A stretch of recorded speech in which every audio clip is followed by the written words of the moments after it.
Hello, everybody. Welcome to the CRMG podcast. CRMG is Cyber Risk Management Group, and my name's Nick Frost. I'm one of the owners of CRMG, and joined today by one of our principal consultants, Simon Lacey. Say hello, Simon. Hi, everybody. So today's topic is about data ownership. And I don't think we're going to have all the silver bullets for this topic, but we are certainly going to share our own experiences, what we found worked well in our previous organizations, as well as those clients that we're working and supporting with today. So let me start this whole topic off, because there's a difference between data ownership in my experience and system ownership. And system ownership seems to be something that is easier to do and achieve in an organization. So that is, ensuring that you identify the owner of a system or application, but actually trying to identify the owner of data is a lot trickier to do. Why is it necessary? In my experience, it is necessary because the emphasis sometimes is on trying to protect a system, and really the emphasis has to be on protecting the data. And how you slice and dice that data, whether you use data types, data categories, it doesn't really matter, but there needs to be individuals responsible for that data. So let me stop there. That's kind of my sort of, soapbox statement. Simon, what do you think about data ownership, and what are the key challenges that you see? Data ownership. That's something that very often ends up on the too difficult pile, isn't it? Sometimes referred to as information asset owners, maybe. Uh-huh. What I would say, and maybe this is a bit provocative to say this, an organisation that will define its data owners will almost certainly be better at information security and managing its risks than one that doesn't. Okay. The reason I say this is you've got nice, clear lines of accountability and responsibility. So it doesn't matter how difficult it is. Yeah. There is a direct relation to better security performance if you have them. And if there's somebody out there who disagrees with me, I'd love to hear from them, because that's how I've seen it. Everywhere I've worked, I've seen it. If you struggle to have data owners, you tend to have other issues. Okay. So have you worked in organisations that have had defined data owners? And could you give us some examples of, like, what data types they were responsible for? For data types, it could be pretty much anything. It can be from intellectual property, for example, so manufacturing-wise, it could be a design for something you make. It could be personal data, HR information. So if we think about the GDPR context, the special data that you're going to hold, by simply employing people, even down to things like trade union membership and perhaps occupational health information, etc. So organisations have a whole raft of data, financial data. It's quite weird that organisations will very often see this as too difficult to work out what information they've got. But in my experience, the whiteboard and some pens and a couple of hours, and you can flush out the main types fairly quickly. Yeah, of which I've mentioned a couple. Yeah. Okay. So just, I think that's a good point. Sorry to jump in, but I like that. I really like that. Which is, when I've seen these sort of data ownership projects and programs start off, it's really about trying to make an exact science out of it and ensure that we have an owner for every type of information asset in an organization. So what you're saying there is go for the kind of, the obvious, data categories. It could be, credit card information. It could be, as you say, personal information, customer information, whatever it is. Is that what you're suggesting? Just start off with the basic, obvious data assets. I think it's to misquote Einstein, it's a route to insanity if you just go out there and try and find every bit of data, give it an owner. It's because you'll always find something, because organisations grow organically over time. They merger and acquisition. They have a management buyout or whatever, and everything changes. So organisations grow organically. we'd all like to sit here in cybersecurity and say, everything's done in a structured manner. Well, we all know that simply doesn't happen. Yeah. So it's much more structured than that. But if you start at that high level, that's a much easier, it's back to the whole thing about and I use this example and anecdote quite a lot about the peace agreement in Northern Ireland. Mm-hmm. Bear with me, Nick. There's a link to this. Okay. Is that what Tony Blair did and what the agreement said wasn't that they have peace in our time. It was peace in their grandchildren's time. Okay. Yeah. So you chunk it up. So if you chunk up, it's much easier to digest. If you chunk down and get into more and more detail, there's always a reason for you not to do it. You get lots of maze, elaborate data. If you chunk up, it becomes digestible and achievable. Okay. So, all right. So you've got these, individuals in the business, incredibly busy, probably having a really bad day. You drag them into a meeting called data ownership, and you're about to sort of give them the great news that they now have more accountability for effectively what is a nebulous entity. So that's your starting point. So how do you win hearts and minds and achieve a successful outcome? Simple question. Over to you. Can I give you the secret of alchemy first, and then we'll come. I'm not going to sit here and pretend to the listeners that this is dead easy and that there's a magic solution that you can just wander in and suddenly the guy who's head of production, who is producing 1 million widgets an hour, is suddenly going to say, "Great, you give me something else to do," and shake you by the hand. That's not going to happen. But I also think it's an influencing piece for me. Yeah. So one, you can go down the route of saying the chief executive says you are doing it. Okay. Now, those of you who've got children will know actually if you're quite dictatorial about things, there's going to, particularly as a teenager, they'll then be followed by a list of reasons why they can't. Whereas actually the other way is to influence, it's back to this whole thing. I know we can't do it in lockdown scenario, but actually that ability of personal relationships, and I think my experience of security is it's not always easy to do that and not always willing to do that. Yeah. It's that bit where you'd rather send an email than pitch up to somebody's desk and say, "Hey, let me buy you a coffee," and have a chat about it. Because you have to sell the reason why it's good for the business. Yeah. Because when you're accountable, you own the risk. And let's be honest, the person who owns the data owns the risk. The security team doesn't own the risk because if you look at the 3 lines of defence model, security is going to sit in the second line, head of production is going to sit in the first line. If there's a security breach, which means your widgets are no longer being produced, who's going to be the one explaining to the board what's going on? It will be the head of production, not the security guys. So it's that hey, if you own a pet, you are responsible for looking after that pet, walking that pet, taking the pet to the vets, et cetera, et cetera. So it's that ownership, that responsibility and accountability that comes with ownership of your car. So the simple term means that you have control. But that's not to say that the production is responsible for everything, is accountable, but they're not responsible for everything. They can outsource that and they can take expert advice. So I've gone around the houses to this bit about how do we influence. Well, actually, if you've got a security team and perhaps an IT team that want to work with the owner of the data and support that owner, so it's making them feel loved, making them feel you give them a virtual hug, to support them in doing that. I think that's one of the biggest fears for people who own data or have been asked to own data is that they don't really understand what there is they're being done and they think they're doing it on their own. Well, that's and actually they're not. No, I think that's a good point. So if I put myself in that sort of situation of, I'm head of production, and suddenly I've been nominated along with my other colleagues at my particular level to own certain data assets. I think the first question I'd have is, so what? What does my scope and what kind of activities am I going to be involved in?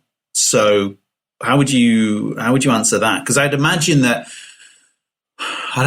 be a nod towards accountability. I'll own that, but then the next questions are, Well, can we just unpack this a little bit? What does it actually mean? Am I going to be more involved in cybersecurity decisions? What would they be? You know, what does that accountability break down into? Yeah, that's actually a great question, and one that I would always suggest that organisations actually define what those responsibilities are and that accountability, and put it in writing and put it in the job description, etc. So I just thinking here in terms of what the responsibilities might look like. You know, you're responsible for understanding the value of those assets to the business. Yeah. So the head of production, using that example, will understand intimately the value of those patented designs that they use to manufacture whatever it is they manufacture. That's his job. So it adds the value to the business of that asset. Now, somebody in security would probably have a guess at that. Yeah. But they wouldn't know because it's not what they're there for. Yeah. The responsibility of formally reviewing those risks. Now, again, you're reviewing them. And again, it might be another provocative statement I'm going to make now. Go on, go for it. I don't think that there is any such thing as cyber risk. Okay. Because cyber risk is just a business risk. Oh, yeah, I'd agree with that. I'd agree with that. Sorry, Nick. No, I completely agree.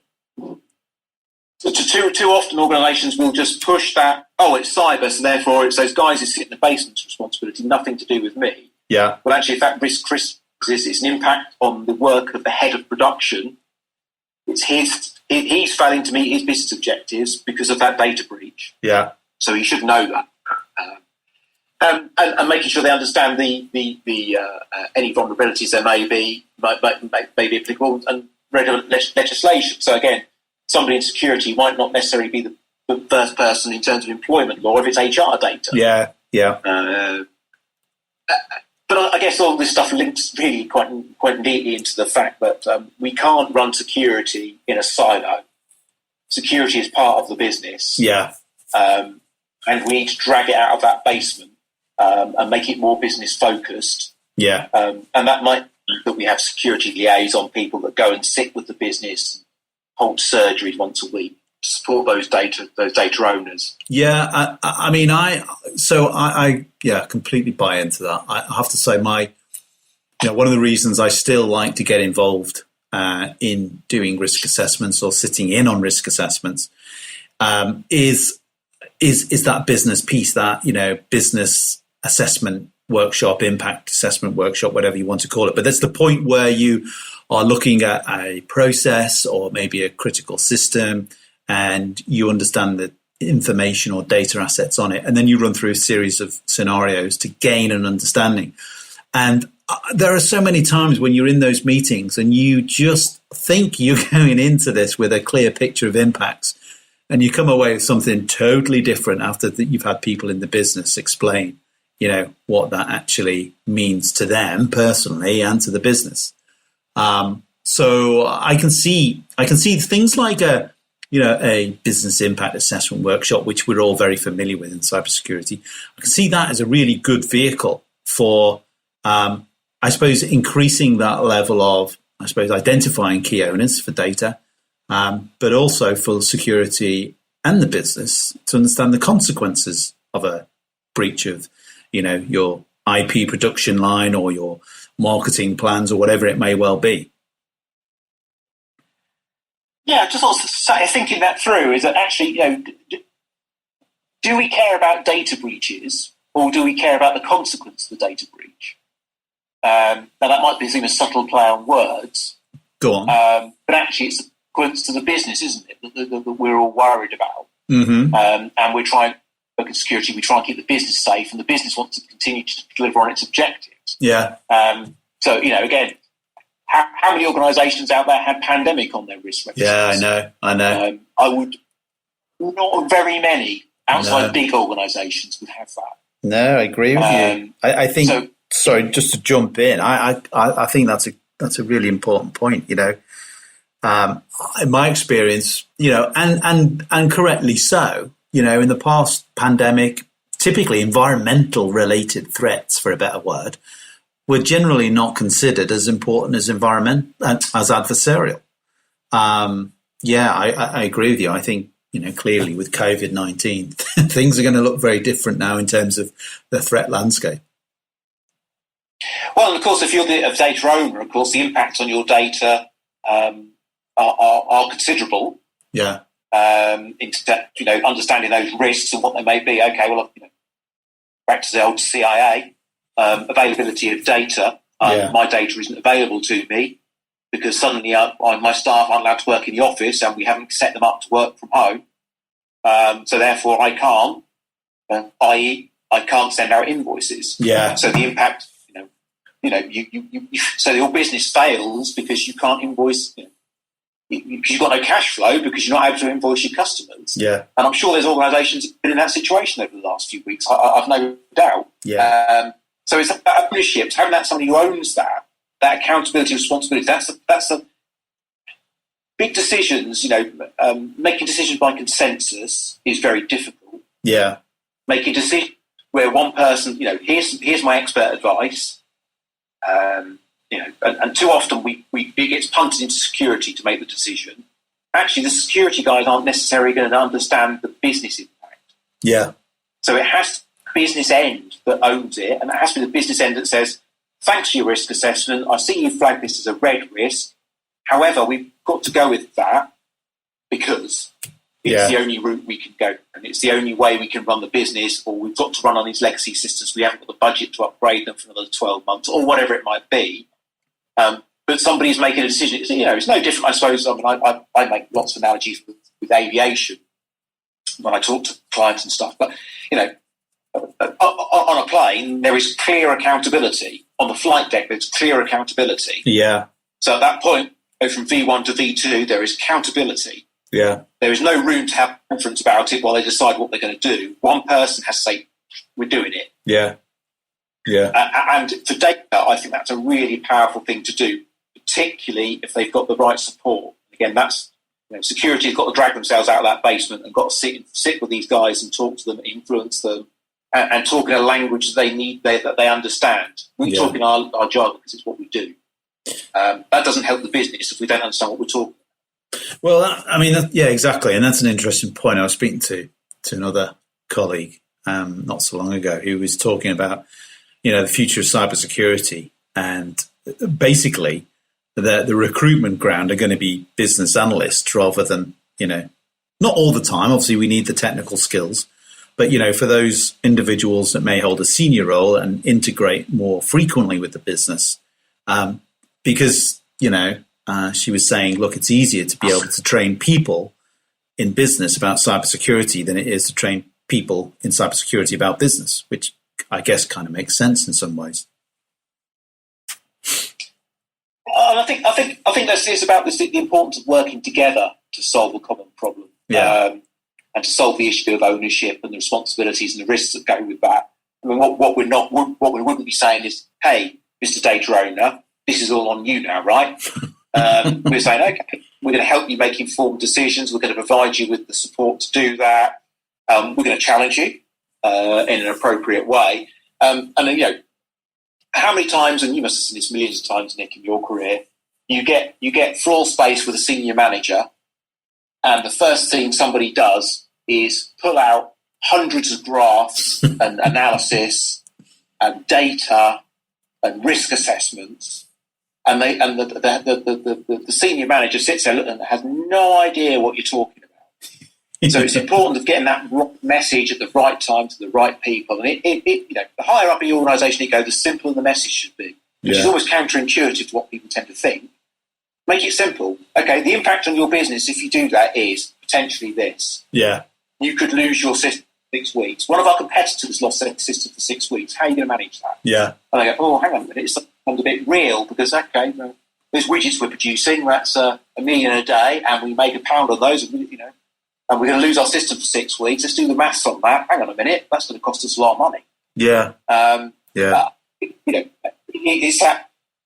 I guess we've almost sort of strayed a little bit from pure data ownership, but it's actually that people bit, which is so important to that data ownership thing there. If you just ask somebody to go off and tool off and do it without any support, all you're doing is setting them up to fail. Yeah. And that's really unfair. Yeah. You've got to work with them and give the IT guys, the security guys, all got to say, yeah, what about this? And have those sensible conversations. Yeah. Well, I think also, you're not going to win a popularity contest with doing that approach anyway. And, obviously we work with a lot of clients that, the senior management get cybersecurity. They understand the consequences very clearly. But there are other parts of the business that need to be brought along, rather than the fear and uncertainty and doubt factor. But I think fear, without getting into too much sort of barroom philosophy or anything, but fear is often seen as the way to excite change. And hey, let's be honest, as a nation, we've been living in a bit of fear recently with COVID and lockdown and stuff, and worrying about whether the NHS will cope or whatever. And I think fear has some place because fear keeps us safe at times. We don't go out and do things that are willfully stupid. Yeah. Hopefully. But actually, it's a pretty low bar. Fear is, we really have to look at a GDPR and how many people piled into the privacy sector, often with not a huge amount of experience. And the primary thrust of the conversation was always going to be about, you could be fined this. Yes. A fine is only money, but, and I don't mean that flippantly, but a fine is only money. Yeah. The real damage comes from your reputation and losing your customers. It's not about the fine. Yeah. Because the fine is, 5% of your turnover. That's 5% is 5%. You wouldn't want to lose it, but actually it's the damage to the reputation. And those data owners can play a part in defending the business on that front, but it's got to be on that hearts. Security is almost as much about hearts and minds these days as technical measures in many respects. Yeah. Because you've got to get people as to why they should be engaged, why they should be involved. And data owners, I've been fortunate enough to work with some really, really engaged and enthusiastic data owners who completely get it. Okay, they're quite happy not to do it, but they get why it's important to them, and they get why it's important to their team's business function, and they get the impact if it goes wrong, and they get how important their role is in keeping the business secure. Yeah. Good points. Really good points. Okay, well, look, thanks very much for that, Simon. Appreciate your experience and knowledge around data ownership and pragmatic approaches to achieving it. Thank you all for listening.